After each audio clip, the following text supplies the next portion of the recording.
Hello YouTube family, it's Minnie here. Thank you for joining me today. In this video, I want to show you guys how I make these Matchbox style gift boxes. These are made with 6x6 paper pad. It's going to be part of my paper stash smash video. But this video is going to be about how I make this, but I've made a few to show you guys. And the type of paper or the pattern or the design on the paper that I like to use is that kind of has like a running design. To give you some examples, like a border page, or in my opinion, would be nice to make something like this with. Like if you have a border page like this, like I would cut this strip here and make it into a matchbox.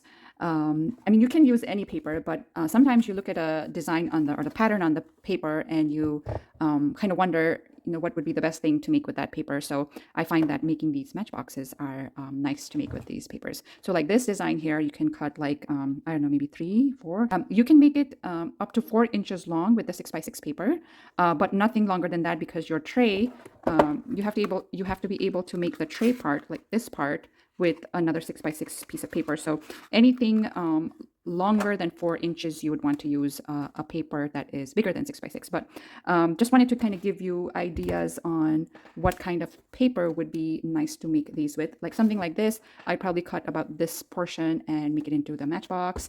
And one more example, and something like this, I would cut them into little strips. Now these would make like tiny boxes. I could probably do even 2 if I wanted to make it bigger. But the width is always going to be 6 inches because we're trying to use up our 6x6 papers. So let me show you what you can fit. I like to make a nice big height on these. So these are 1 inch height, and your width is always going to be 1 7/8 inch wide.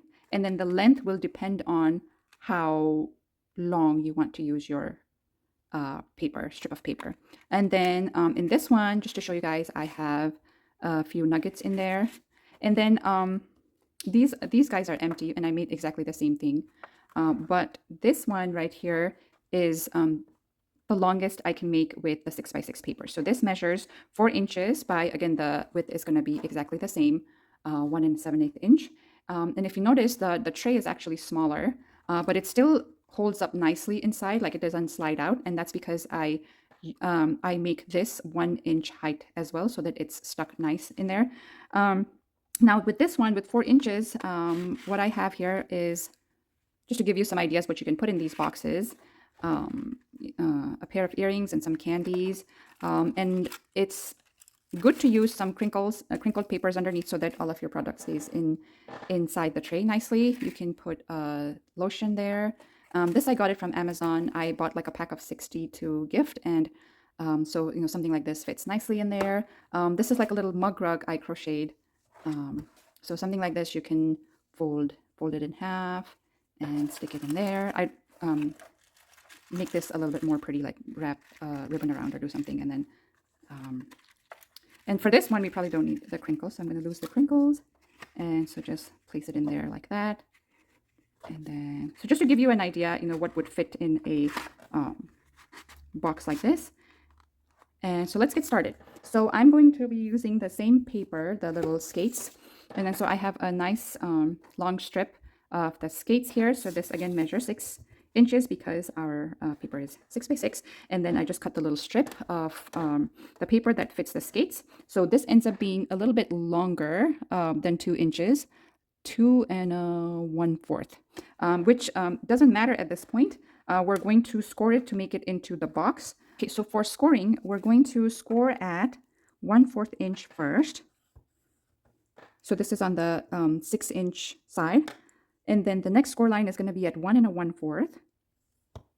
And then 3 1/8.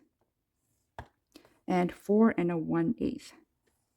Okay, so like I said, it can be as long as you want. You're just scoring them at these particular measurements, and then just fold them down.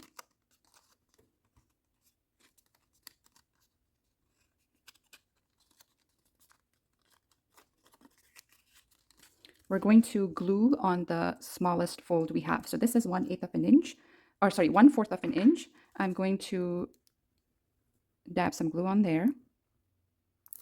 And then I'm going to, hold on, I don't think I got any glue. There we go. And then I'm going to bring that little flap, the 1/4 inch flap, all the way to the end and press it down. And that's pretty much it for the box part. So we're going to let that dry.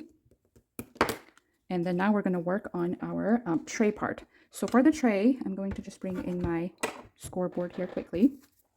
So for the tray, I have the piece of paper already measured out. So what you're going to need to do is our box, the width of our box is 1 7/8. So we need to add 2 inches to that. So which will bring us to 3 7/8 right here. Now I'm making this a little bit smaller so that it fits inside our box. So I have it cut down to 3 3/4. Okay, so that's going to be the width you're going to need for your tray. Now the length will depend on how long you've cut your strip. So my box is 2 1/8. So I'm going to add 2 inches to that 2, which will bring me to 4 1/8. So you add 2 inches on each side to make the tray. Okay, so then at this point, I'm going to score 1 inch on every side. So instead of doing this and then coming in 1 inch from this side, I just like to rotate my paper and score it down this way because it's just going to be too much math for me to kind of count down this side. So this is just easier for me to go 1 inch on all sides. So that's what your score lines will look like. And I'm going to fold. So I'm actually going to first fold the sides that are going to that's going to slide in. I don't know if that makes sense, but I'm going to fold these sides because I want to make sure that our tray is small enough to fit inside our box. So it should, because it is smaller, I just measured it, and so it should fit nicely in there like that. Okay, so now that I've confirmed that, I'm going to just fold down my score lines on all sides. And then I cut up. So this is the way our tray is going in. So I'm going to cut up this score line here up to this score line, this score line up to this score line. I'm going to do the same thing on all 4 sides. And then I'm going to take my glue and I'm going to glue down this part, the middle big flap, on the bottom and the top.